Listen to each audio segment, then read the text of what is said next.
Well, hello again, and welcome to the Smart Money, Dumb Money Show. And I'm your host, Keith Richards, Portfolio Manager and President of Value Wealth Management. And today, it's a week before Halloween. It's actually October 26th as I record this, and I understand it's next Sunday that we'll be shelling out to the little doubles and goblins. So in the spirit of that, I have worn my orange bow tie. And I will be presenting a couple of scary things on the market, but I'll also be presenting some interesting, more optimistic views of opportunities that may be taking place on the market right now.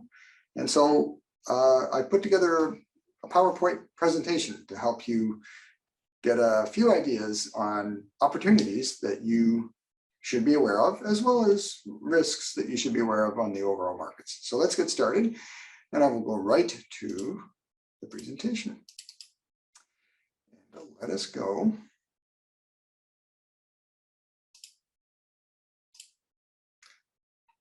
Interesting observations, fall of 21. Now, these are random musings that I have just put together on research that I read and just the charts that I've been looking at lately, and a myriad of events that I have observed on the markets of late.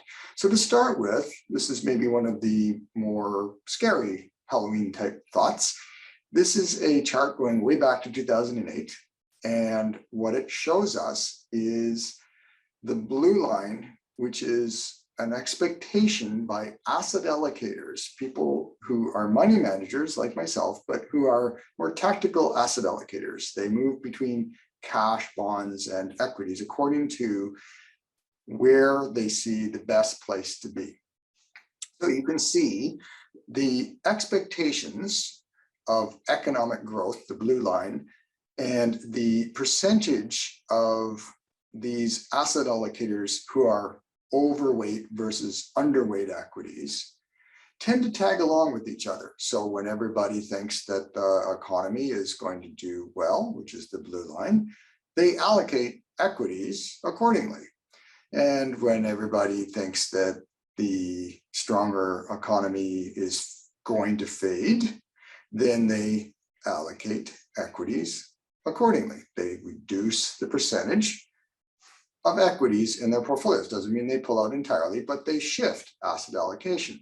So this is a weighting of how overweight these allocators, these portfolio managers are versus their expectations of the economy.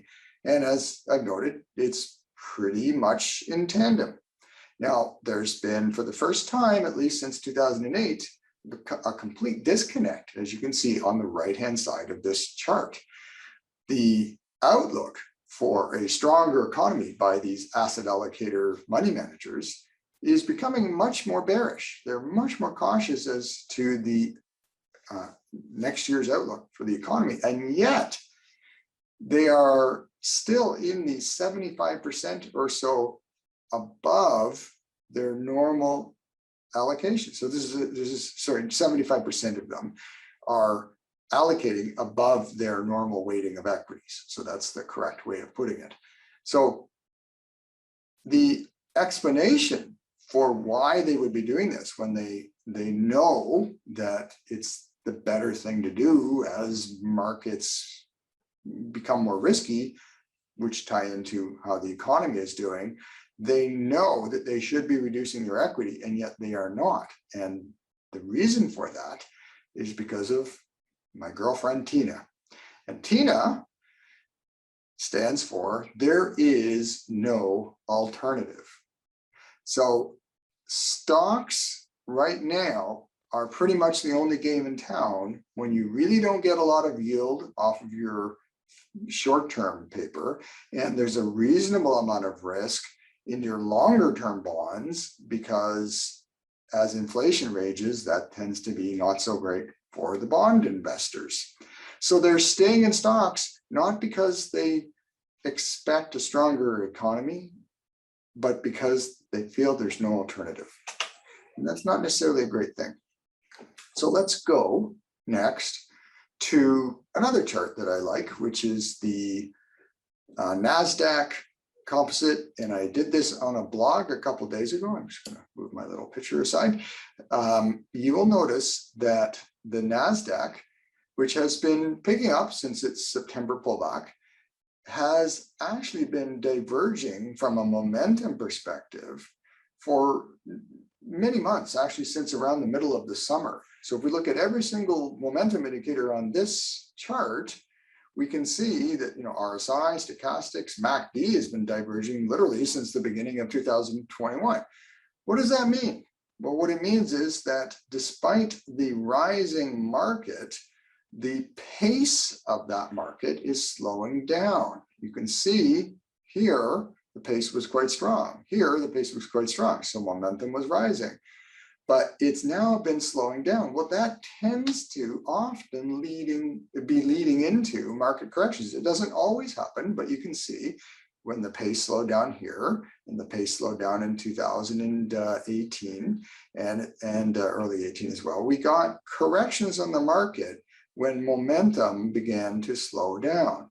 Now, Howard Marks has a saying, it goes, you can't predict, you can prepare. So this is not an absolute rule of thumb. Just because momentum is diverging, is slowing down against the market doesn't mean you're guaranteed a correction. But I presented on a video last week called Bull, Bear, or Neither. It was actually called Bull, Bear, Bottom, and Bounce. And what the video was presenting was evidence for the potential of a more volatile year in 2022.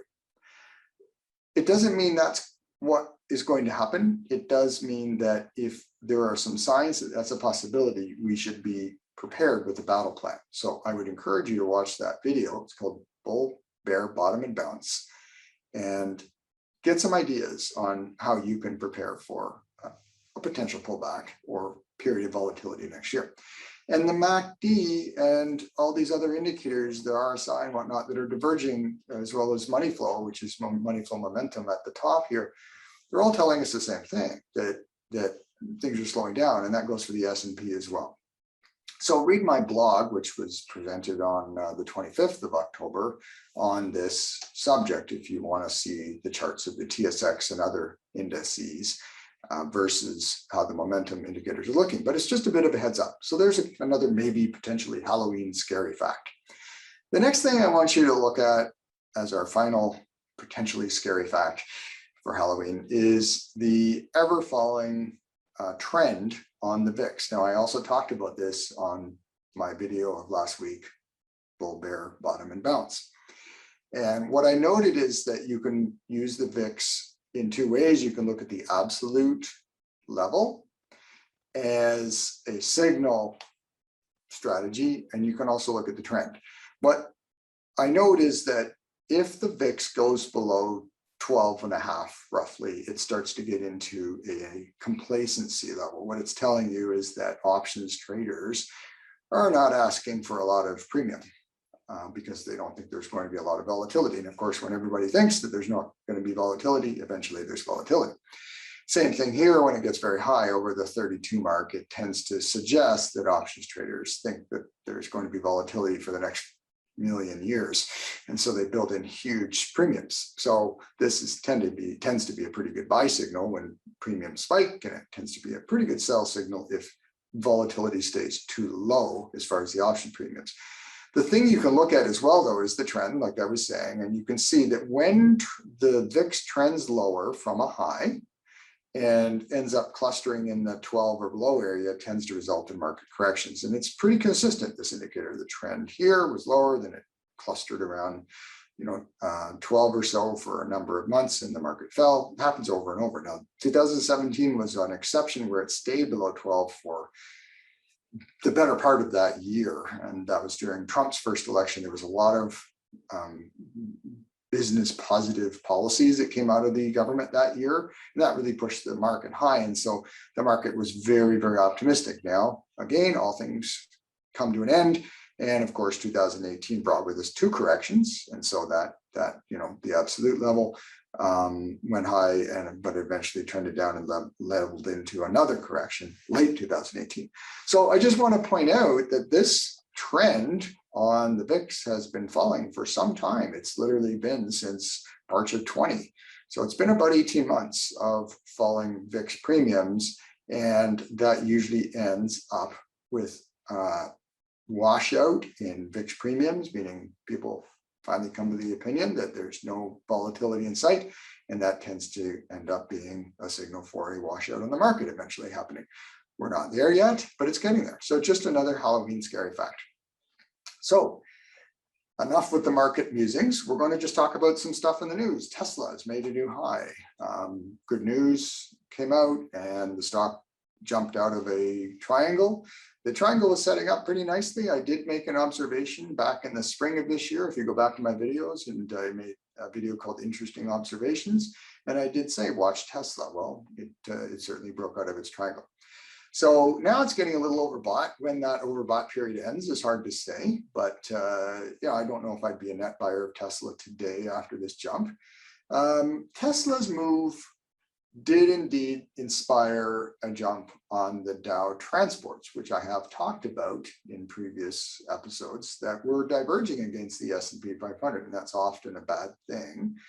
But that's been corrected with not just Tesla, but a number of moves on some of the transport companies. The one area in the transport index, though, that was not affected positively has been the airlines.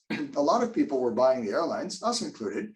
We bought in our aggressive account, not in our conservative equity platform. We bought in our aggressive account some American Airlines, and that's what this stock is right here. We were hoping for a jump with an oversold level of the airlines and possibly a resurgence in travel and whatnot. So far that hasn't happened, but it's not breaking support, but it's certainly not, breaking out either. So it's been a little frustrating, but there is maybe some hope for those of you who want to speculate on the airlines industry, and that's why we put it in our aggressive account. Airlines are not a sector for the shy and weak-hearted. They're definitely a sector for aggressive playing, not conservative playing. But equity clocks seasonal pattern does tend to show us that October, November, December can be pretty good for that sector. It's pretty much make or break it in the first quarter, though, or the final quarter, because the first quarter is pretty ugly for the airline industry. So hopefully you will see some of these airlines break out. If they don't, I'm probably looking at selling my position. Now, one sector that is breaking out is the metals. Now, I just happen to use the BMO one, but you can look at any metals ETF and you'll see the same thing. That is, it was in a downtrend and now it's breaking out. Copper, by the way, has been pushing new highs, at least getting back to its old highs, and the metals have some catching up to do. So that's maybe an interesting trade. You can see the momentum indicators are starting to hook up. MACD is about to hook up, which is very good. So it's an interesting looking trade right now, and the seasonalities in the metals are very positive. We don't own this ETF or any metals ETF beyond a couple of metal stocks directly, but we expect to be averaging in and buying more of the metals very shortly. So that's about it. I will bring back to my face screen, and I just want to thank you once again for watching the show. And if anything comes up in your mind, you have any questions, or if, as I mentioned at the beginning of the show, you have a need for an active portfolio manager to take over your portfolio, then we're more than happy to talk to you about that. So thank you for watching, and we'll catch you next week.